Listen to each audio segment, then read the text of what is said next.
first. It's the first. It's the first! First! It's the first! It's the first.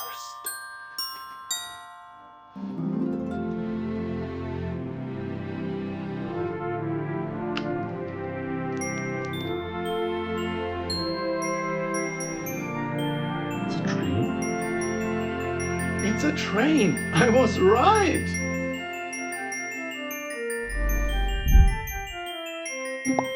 Oh, you're already here. Well, welcome to this episode of Talks Retro Corner. And since this is a season to be jolly, let's talk about Funcom's Days Before Christmas. As you saw in the intro, I'm a huge fan of these standard classic chocolate calendars. But this year I had to go to 5 stores to find them.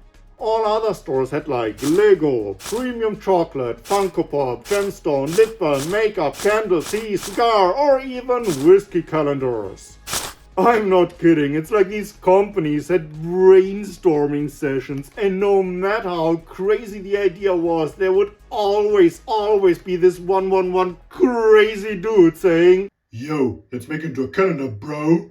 but what if I told you about the idea of a video game in advent calendar form with 24 stages and each stage representing one day starting from December 1st? Yo, let's make it into a calendar, bro. And this or similar must have been how Funcom's 994 Days Before Christmas saw the light of day. Actually, a friend over at Twitter/X made me aware of that this game could be played just like an advent calendar, one stage a day. And so, the retro advent calendar tradition started. But hey, at least Funcom is a Norwegian game developer based in Oslo. So yeah, with them being one of the closest countries to Santa's village, they were completely within their rights to develop a game about Coca-Cola's favorite spokesman. Days Before Christmas was Funcom's second game after A Dinosaur's Tale, a tie-in into the 1993 movie We Are Back, A Dinosaur's Story. Funcom continued making a total of 29 games, including the absolute masterpiece, The Longest Journey, as well as its sequel, Dreamfall, The Longest Journey. I am sure that we will be talking about April Ryan's masterpiece at one point, but not today. Today, it's all about the start of the most wonderful time of the year. It's about time to start talking about the... Oh, Toggy, you're so cute! You even put on this adorable hat to match mine! Anyway, before we start playing, let's make ourselves familiar with the game's mechanics.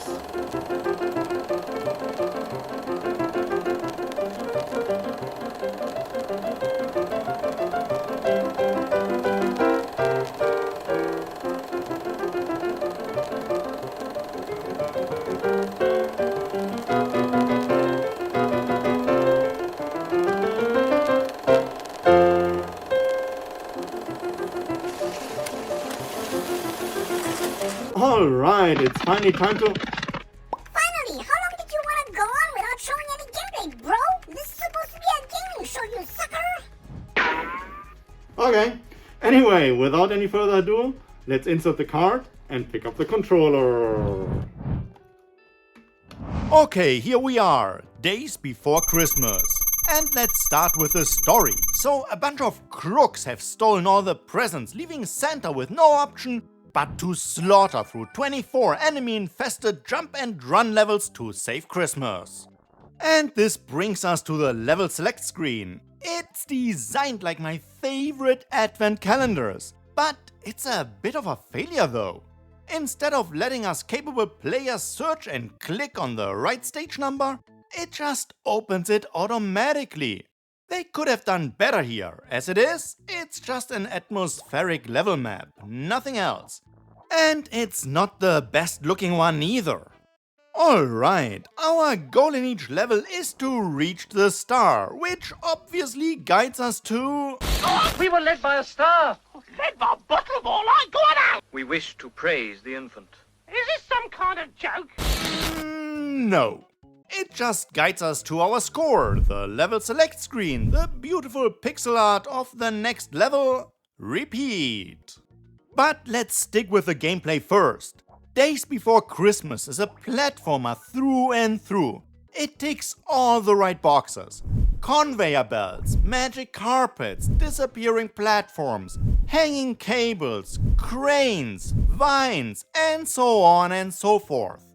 The levels show some, but not too much variety.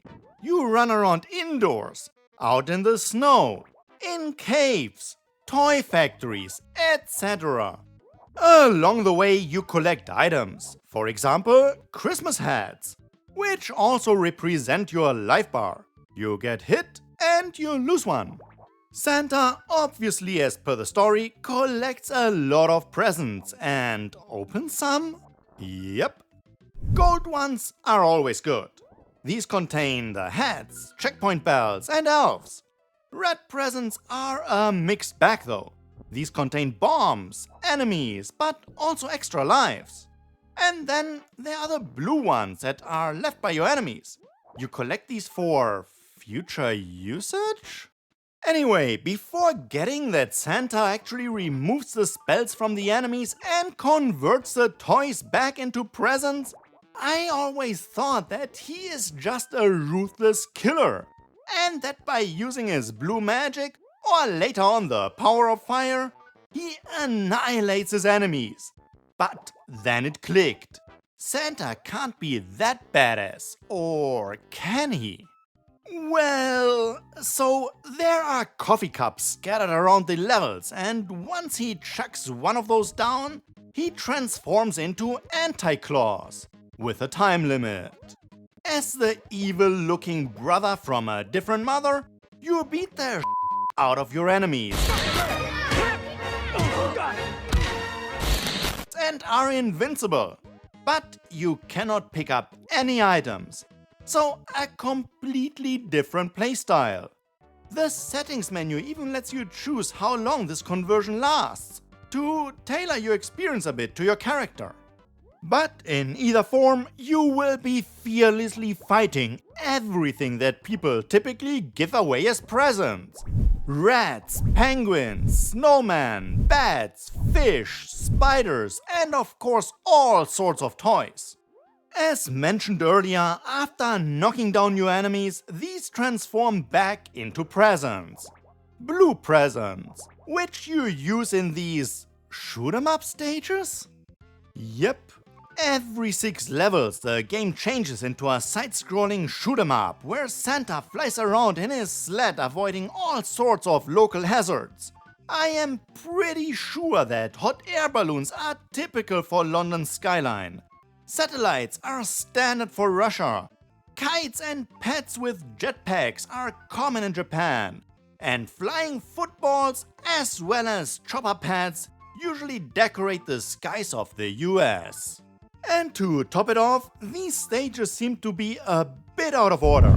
See, first is London, then Moscow, after that Tokyo, then New York City. Kinda doesn't make sense considering the time zones.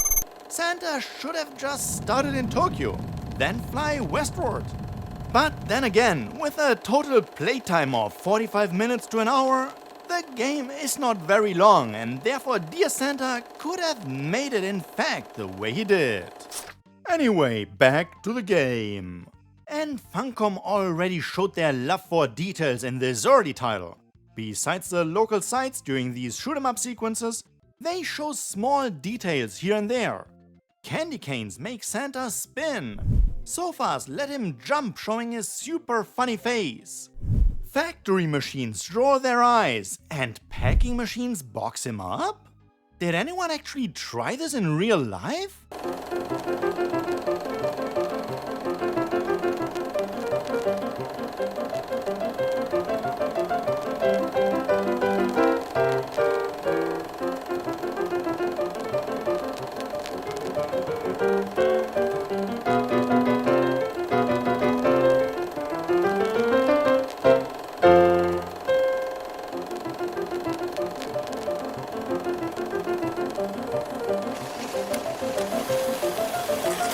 Anyway, the boss fights, like the rest of the game, are not a big challenge.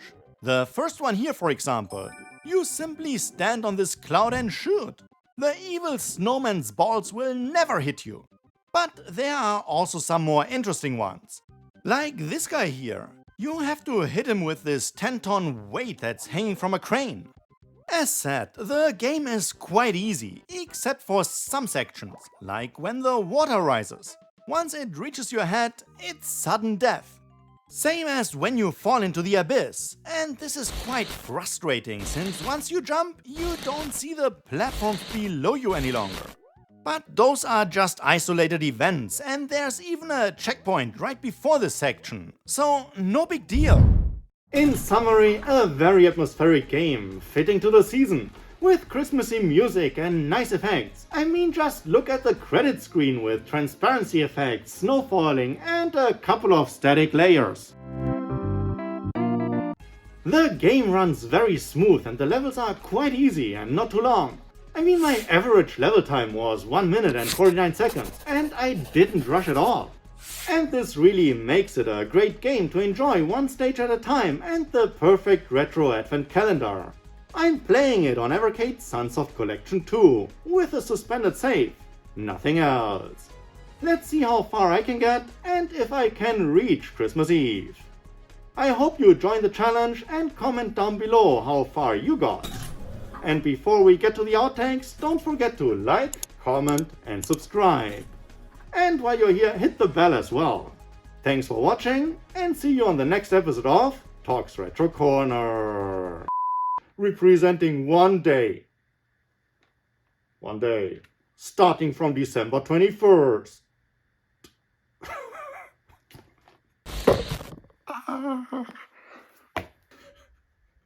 In summary, a very atmospheric game fitting to the season with Christmassy music.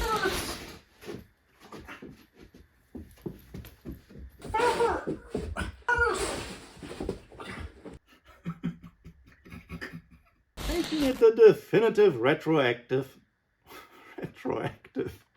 And this or similar must have been how Funcom's 1994 Days Before Christmas saw the day of light.